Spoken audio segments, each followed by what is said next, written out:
위임받은 인간이 하나님의 뜻대로 세상을 다스리지 않고 하나님을 떠나 자신의 뜻대로 세상을 다스리는 죄로 인해서 이 모든 고난이 생겨나게 되었다고 성경은 이야기합니다.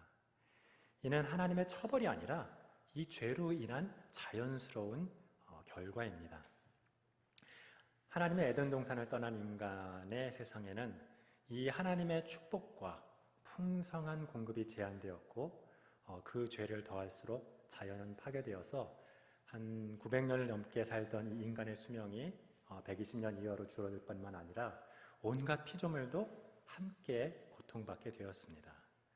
노아 홍수 이후에 그것은 점차 심화되었고 말세지 말인 지금은 이 환경을 파괴하는 이 산업화의 과잉으로 그 절정에 이르고 있습니다. 이번에 온 인류가 함께 고통받고 있는 이 코로나19 사태를 보며 우리는 이 사실을 정말 뼈저리게 인식할 수 있습니다. 그러나 이 코로나19는 단지 어느 특정 집단이나 몇몇 사람의 죄로 인한 결과가 아니고 정말 하나님 없이 살아가는 우리 모든 인간의 죄의 결과로 보아야 할 것입니다. 따라서 우리가 누구를 탓하기보다는 우리 자신을 돌아보며 하나님의 뜻을 헤아릴 때라고 생각이 됩니다. 성경에 보면 하나님께서 우리 그리스도인에게 명령하시는 구절이 많이 있습니다. 이러한 성경의 명령은 다른 인간 중심적인 일반 종교와는 달리 이렇게 하면 저렇게 될 것이다 라고 하는 것이 아닙니다. 예를 들면 선을 행하면 축복을 받을 것이다는 성경의 가르침이 아닙니다. 말씀대로 살면 구원을 받을 것이다 라는 것도 성경의 가르침이 아닙니다. 오히려 너는 이미 축복을 받은 자이니 선을 행하라 말씀하시고 너는 구원을 받은 자이니 말씀대로 살아라 라고 말씀하십니다. 하나님께서는 우리가 어떤 행위를 하는 것으로 무언가를 성취하게 하시는 것이 아니라 이미 무언가를 주시고 그것을 행하라 하고 명령하십니다. 그리스도인은 이미 구원은 물론이고 많은 축복을 받은 사람입니다. 그러나 우리는 이러한 신분의 변화와 축복과 함께 주어진 이 능력을 그렇게 잘 인식하고 살아가지 못하는 경우가 허다합니다. 이에 우리가 하나님의 명령에 순종하고 살 수 있도록 다시 한번 이 하나님의 말씀을 깊이 묵상하고자 합니다. 창세기에 하나님께서는 세상을 창조하시고 인간으로 하여금 하나님을 대신하여 그 세상을 다스리게 하셨습니다. 오늘 본문 1장 28절에 나오는 이 성경의 2대 명령 중에 하나인 이 도미니언 맨데이트, 즉 통치 위임 혹은 문화 명령은 먼저 복을 주시는 것으로 시작합니다. 땅을 정복하고 모든 생물을 다스리는 것을 명하시기 전에 먼저 복을 주셨다는 거예요. 이 복이란 무엇일까요? 그 앞에 26절부터 한번 제가 읽겠습니다. 하나님이 이르시되 우리의 형상을 따라 우리의 모양대로 우리가 사람을 만들고 그들로 바다의 물고기와 하늘의 새와 가축과 온 땅과 땅에 기는 모든 것을 다스리게 하자 하시고 하나님이 자기의 형상 곧 하나님의 형상대로 사람을 창조하시되 남자와 여자를 창조하시고 하나님이 그들에게 복을 주시며 라고 말씀합니다. 하나님께서 먼저 하나님의 형상대로 인간을 창조하십니다. 하나님을 대신하기 위하여 다른 피조물들이 인간을 볼 때 하나님을 볼 수 있도록 하나님의 형상대로 인간을 창조하십니다. 이는 인간은 하나님과 대화할 수 있고 또 그 말씀을 알아들을 수 있고 또 세상에서 그분을 대신할 수 있는 그런 존재로 창조되었다는 의미입니다. 즉 세상의 모든 피조물보다 뛰어나고 모든 피조물을 다스릴 수 있는 능력을 부여받고 창조된 것입니다. 그러나 그것으로는 하나님을 대신하여 세상을 다스릴 수가 없었습니다. 세상을 다스릴 만한 하나님의 선함과 거룩함과 의로움이 아직 없기 때문입니다. 비유하자면 멋진 자동차는 이제 만들었어요. 그런데 이를 안전하게 아주 멋있게 조종할 노련한 운전사가 아직 준비되지 않은 것입니다. 그냥 초보자가 운전석에 앉아 있는 것입니다. 그래서 이 초보자가 운전하기 전에 복이라는 걸 주세요. 즉 하나님의 음성을 듣고 그대로 따라서 운전할 수 있는, 하나님과 동행할 수 있는 복을 주십니다. 구약시대로 말하자면 하나님의 영이 임하신 것이고, 신약시대로 말하자면 예수님과 연합되고 또 성령이 충만한 그런 것입니다. 즉 하나님의 말씀을 듣고 그 말씀을 순종하여 하나님의 뜻을 이룰 수 있는 하나님과의 친밀한 관계를 복으로 주신 것입니다. 이 복을 받은 인간은 이제 마치 멋진 자동차에 요즘으로 따지면 이제 자율주행 장치를 단 것과 같이 그렇게 된 것입니다. 아직은 미숙한 초보자지만 안전하게 운전하기에 충분한 조건을 갖추게 된 것이죠.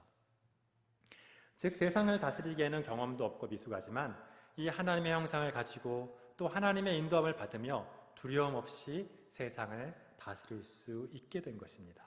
이 복을 주시고 나서야 이제 하나님은 명령하십니다.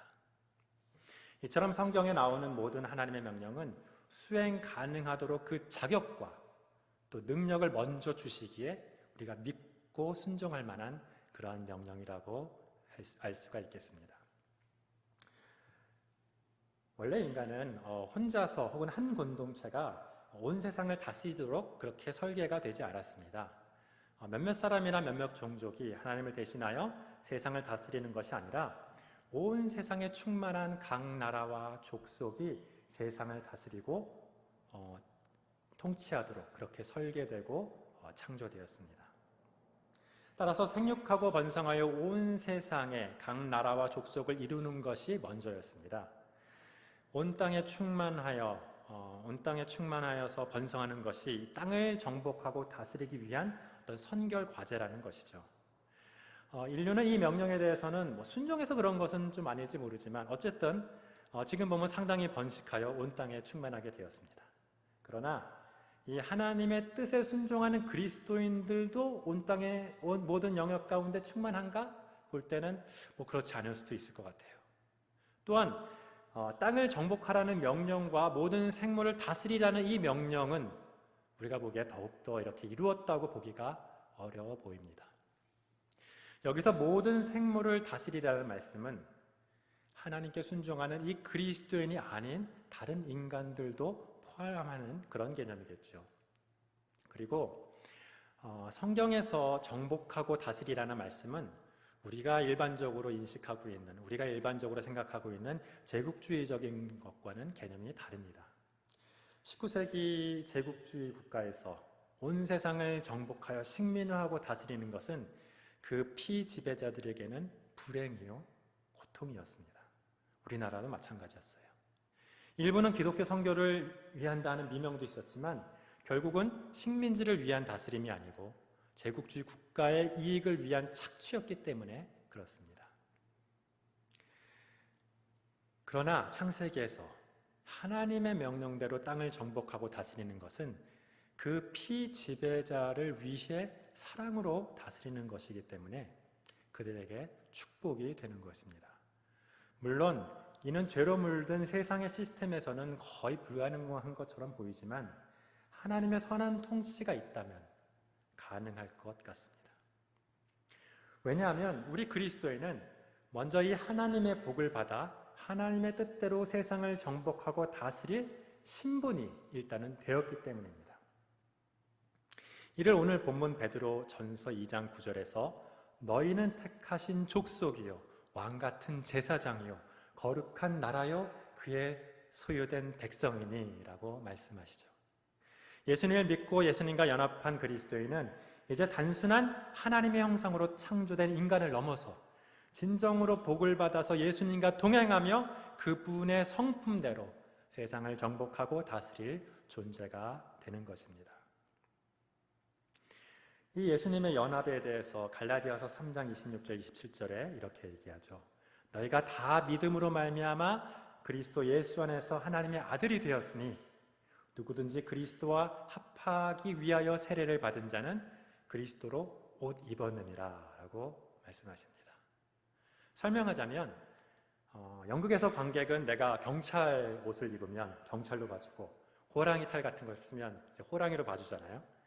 그런 것처럼 내가 예수님을 믿고 세례를 받아서 예수님과 연합하여 그리스도의 옷을 내가 입으면 누가?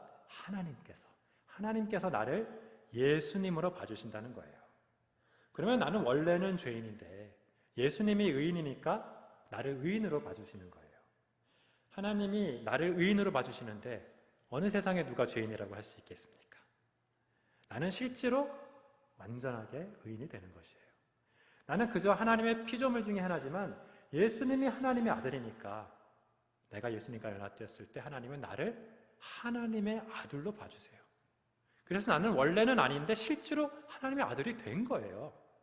로마서 6장 5절에 보면 만일 우리가 그의 죽으심과 같은 모양으로 연합한 자가 되었으면 또한 그의 부활과 같은 모양으로 연합한 자가 되리라 라고 말씀하시죠. 그래서 나는 아직 살아있지만 예수님이 십자가에 죽으셨으니 나도 실제로 예수님과 함께 십자가에 죽은 것이고 또 예수님께서 부활하셨으니 나도 함께 그와 같이 부활한 것이에요.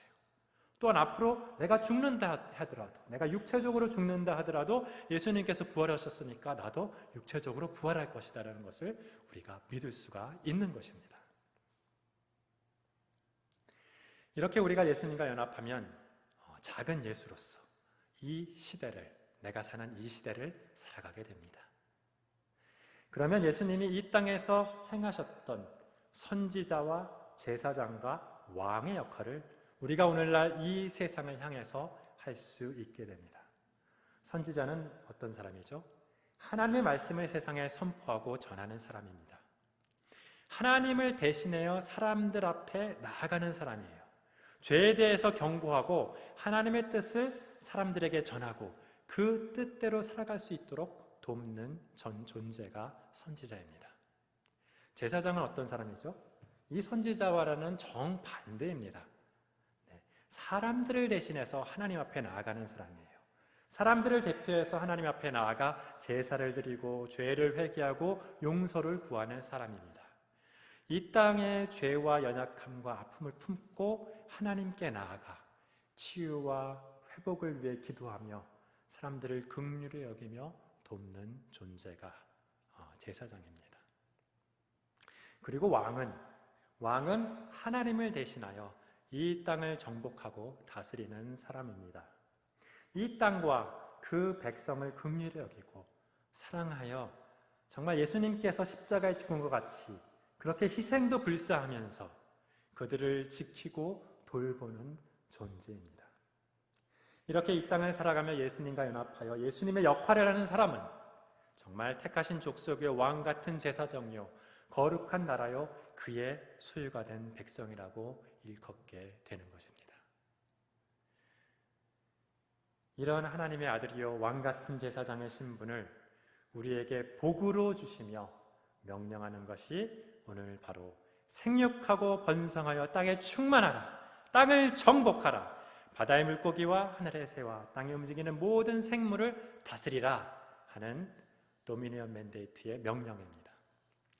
땅을 정복하는 것은 문자 그대로 이 땅을 개척하고 땅을 많이 차지하는 이런 단순한 의미는 절대 아닙니다. 여기서 땅이라는 것은 아까 얘기한 도미니언 맨데이트에서 이 통치를 뜻하는 이제 영어 단어가 이제 도미니언인데 이 파생어인 도메인, 즉 통치 영역이라고 해석할 수 있어요. 땅은 통치 영역이에요. 그래서 땅은 모든 생명이 살아가는 기반인데 오늘날 이를 영역을 의미하는 도메인으로 해석한다면 모든 생명과 사람들이 살아가는 유형 혹은 무형의 영역을 의미합니다. 즉 유형의 땅이나 바다처럼 지리적인 영역뿐만 아니라 정치계, 경제계, 종교계, 학계, 언론계 등 이 다양한 영역을 의미합니다. 네덜란드의 수상이자 저명한 개혁신학자였던 아브라함 카이퍼는 이런 해석을 바탕으로 스피어 소버런티, 즉 영역 주권론이라는 것을 주장했었어요. 간단하게 말하면 하나님은 교회 안에서의 주인뿐만이 아니라 모든 영역에, 이 세상 모든 영역의 주인이시라는 말씀입니다. 따라서 그 모든 영역에서 하나님은 통치권을 행사하게 된다라는 주장입니다. 그러면 그 통치권이 어떻게 행사된다는 것일까요? 바로 그 영역에 몸담고 있는 이 왕같은 제사장들인 그리스도인들을 통해서 하나님의 통치권이 대신 행사된다는 말씀입니다. 하나님은 사명과 이 천직을 통해서 수많은 그리스도인들을 그 영역 가운데로 부르시고 그들을 통해 그분의 통치권을 행사하십니다. 그들을 통해 그분의 통치권을 행사하신다는 것이죠. 물론 여기서 한 가지 주의할 것은 이 말씀을 너무 세속적으로 받아들이면 안 된다는 것입니다. 이를 너무 세속적으로 받아들이면 우리가 속한 영역에서 이 하나님의 뜻을 이룰 수 있도록 우리가 열심히 실력을 쌓아 정말 최고가 되고 그 분야의 권력을 장악해서 하나님의 통치권을 행사해야 된다라고 착각하기 쉽습니다. 이는 우리가 흔히 보아온 고지론 이런 이슈가 있었잖아요. 이제 그런 데서 생겼던 문제가 되었던 그런 오해입니다. 우리가 흔히 속한 영역에서 빛과 소금의 역할을 해야 한다는 것은 맞지만 정복하고 다스림답시고 꼭 최고가 되어야 되고 권력을 잡아야 되고 이런 것은 아니라는 것입니다. 물론 영향력을 많이 미치기 위해서는 그것이 때로 효과적일 수도 있겠습니다. 그러나 그것은 일반적인 것이 아니라 상당히 예외적인 것이라고 볼 수 있습니다. 왜냐하면 그런 목표를 추구하는 그리스도인은 대부분 그런 경쟁 가운데 이기기 위해서 굉장히 세속화되기 쉬워요. 그리고 그런 영향력을 가질 수 있을 때쯤 되었을 때는 이제는 그 하나님의 뜻을 행하기는커녕 그 하나님의 뜻이 무엇인지 분별하기도 어려운 그런 상황이 되기 쉽다는 것이지요.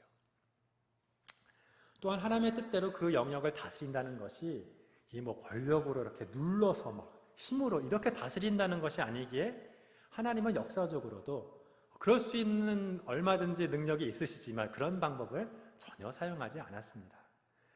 예를 들면 십자가 전쟁이라든지 아까 얘기한 제국주의 기독교 국가의 식민 통치 그런 권력을 잡은 기독교인들의 문제를 볼 때 우리는 이거는 아니다라고 이해할 수 있습니다. 그러나 그렇다고 그리스도인들이 각자에 속한 영역에서 열심히 살고 영향력이 있는 사람이 되기 위해서 노력하지 말라는 것은 또 아닙니다.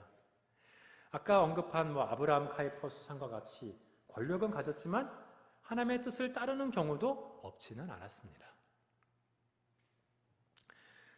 그러나 보통은 하나님의 핑계로 나의 숨겨진 욕망을 가지고 어떤 영향력이 있는 최고가 되는 것을 목표를 삼지 않도록 우리는 굉장히 나 자신을 보면서 주의해야 할 것입니다. 이것은 아주 미묘하기 때문에 구분하기가 쉽지 않지만 우리는 그 열매를 보면 어느 정도 알 수 있는 것 같습니다. 그래서 우리는 최고의 자리에 오른다고 하나님의 뜻을 더 크게 이룰 수 있는 것은 전혀 아니라는 것을 알고 우리가 예수님과 연합되어 예수님을 본받아 사는 것이 가장 현명해 보입니다. 그렇다면 우리가 본받을 예수님의 생애가 어떤 것이죠? 빌립보서 2장 5절 8절 말씀에 요약됩니다. 너희 안에 이 마음을 품으라 곧 그리스도 예수의 마음이니 그는 근본 하나님의 본체시나 하나님과 동등됨을 취할 것으로 여기지 아니하시고 오히려 자기를 비워 종의 형체를 가지사 사람들과 같이 되었고 사람의 모양으로 나타나사 자기를 낮추시고 죽기까지 복종하셨으니 십자가에 죽으시니라. 아멘. 예수님은 아마도 유대인들이 소망했던 대로 로마로부터 독립하여서 새로운 어떤 그 메시아 왕국을 이룰 수 있는 능력이 있었을 것입니다. 어쩌면 가장 강력한 나라의 황제가 되어도 어떤 그 예수님의 그 선한 가르침을 온 세상에 어느 정도 알릴 수는 있었을 것입니다. 그러나 예수님은 그 당시에 그 부조리하고 또 무력을 사용해야만 유지할 수 있는 그 통치체제인 그 왕국을 세우고 그 권력을 잡기를 거부하셨던 것이죠. 대중들뿐만이 아니라 12제자들까지 그 길을 원했어요. 그렇지만 예수님의 길은 그 길이 아니었습니다. 예수님은 하나님의 뜻을 이루고 이를 온 천하에 그리고 그 당시뿐만이 아니라 온 세세토록 전하게 하기 위해서 십자가를 선택하신 것입니다. 그 당시에는 아무 힘없이 죽어간 시골의 선지자로 비춰졌지만 오히려 세상에 가장 큰 제국을 만든 징기스칸이나 알렉산더 이런 사람들과 비교할 수 없는 놀라운 영향력을 세세토록 미치고 있게 되었던 것입니다. 이처럼 우리는 작은 예수로서 이 예수님의 마음을 품고 땅을 정복하고 다스리는 그런 왕이 되어야 합니다. 그 왕은 예수님처럼 자기를 비워 그 땅의 백성들과 같이 되어 함께 살아야 합니다. 자기를 낮추고 십자가에 죽기까지 하나님께 복종하며 백성들을 사랑하며 섬겨야 합니다. 내가 그 영역에서 최고가 되던 최하가 되던 영향력이 적건 크건 크게 상관이 없습니다. 왜냐하면 내 신분은 이미 예수님과 연합된 내가 있는 이 영역의 왕이기 때문입니다. 문제는 내가 이 예수님의 마음을 가지고 있는가? 그것이 문제입니다. 그것이 중요해요. 내가 예수님의 마음을 가지고 섬길 때 빌립보서 2장 9절 11절의 말씀, 그 이후에 나오는 말씀이 우리에게도 해당됩니다. 예수님께서 받은 고난과 함께 우리가 예수님께서 주신 그 영광을 받게 하신다는 말씀이에요. 9절부터 읽어보면 이러므로 하나님이 그를 지극히 높여 모든 이름 위에 뛰어난 이름을 주사 하늘에 있는 자들과 땅에 있는 자들과 땅 아래에 있는 자들로 모든 무릎을 예수의 이름에 꿇게 하시고 모든 입으로 예수 그리스도를 출하시하여 하나님 아버지께 영광을 돌리게 하셨느니라. 할렐루야. 아멘. 사실 우리가 이러한 말씀을 처음 듣는 것은 아니죠. 어려서부터 수없이 들어왔고 또 그렇게 살아보겠다고 수없이 헌신도 하고 뜨겁게 기도하고 막 울부짖고 그럴 때도 있었어요. 근데 문제는 우리 그리스도인들이 이런 우리의 신분과 사명을 알기는 하는데 정말 이렇게 인식하고 이렇게 체험하고 있지를 못하고 있는 것 같아요. 제대로 인식하지 못하니까 당연히 그것을 행동하기가 어려운 것입니다. 우리는 진리에 대하여 이렇게 인식하고 체험하지 못할 때 필요한 것이 하나 있는데 그것이 자극이에요. 자극. 근데 그것은 많은 경우에 고난이라는 이름을 가지고 우리에게 다가옵니다. 내가 쉽게 감당할 수 없는 고난 가운데 빠지면 우리가 늘 알던 이런 말씀이 또 오늘도 새롭게 우리에게 다가옵니다. 이번 코로나19는 세상의 많은 그리스도인에게 새로운 자극이 되고 있습니다. 우리나라는 이제 비교적 괜찮아졌지만 또 제 형제들과 또 지인들이 많이 사는 뉴욕만 해도 얘기를 들어보면 정말 장난이 아닙니다. 정말 사상자가 주변에 넘쳐나고요. 이런 상황에서 우리는 이 재난이 하나님을 떠난 우리 인류의 죄로 인한 어떤 필연적인 결과, 처벌이 아니라 정말 어쩔 수 없이 하나님을 떠난 인류의 필연적인 결과라는 것을 다시 한번 깨닫고 이것을 회복하기 위해서 우리가 왕같은 제사장으로서 내가 속한 영역을 다시 정복하고 다스려야 합니다. 하나님의 다스림을 대신해서 정말 사랑하고 희생하고 섬기며 그 땅을 축복해야 되는 것입니다. 코로나19로 인해 생기는 이 정치적, 경제적, 사회적, 환경적인 문제와 또 일어난 정말 급격한 이 변화 가운데 이제는 내가 할 수 있는 것이 무엇인지 기도하면서 찾아야 할 때가 아닌가 싶습니다. 하나님께서는 이 일을 감당할 왕으로 우리를 창조하셨고 오늘도 복을 주시며 이 땅을 정복하고 다스리라고 오늘도 말씀하십니다. 이에 내가 있는 이 자리에서 내게 맡겨진 이 영역에서 내가 할 수 있는 방법으로 사랑하고 기도하고 섬길 때 하나님의 뜻은 하나씩 이루어질 것입니다. 이를 인식한 세상의 그리스도인을 통하여 이 땅에 하나님의 다스림이 회복되고 또 고통당하는 이 코로나19로 인한 이 재난의 이 상황도 하루빨리 해결되기를 소망하고 기도합니다. 함께 기도하겠습니다. 사랑의 하나님 아버지, 오늘 우리에게 주신 말씀을 통해서 우리가 새롭게 되기를 원합니다. 그리고 지은 주님 앞에 기도하며 하나님의 음성으로 우리가 다시 한번 우리가 누구인가를 인식하고 우리에게 주어진 소명과 우리에게 주어진 그 사명을 감당하며 아버지 이 땅을 살아가는 주의 백성 될 수 있도록 축복하여 주시옵소서. 살아계신 예수 그리스도의 이름으로 기도하옵나이다.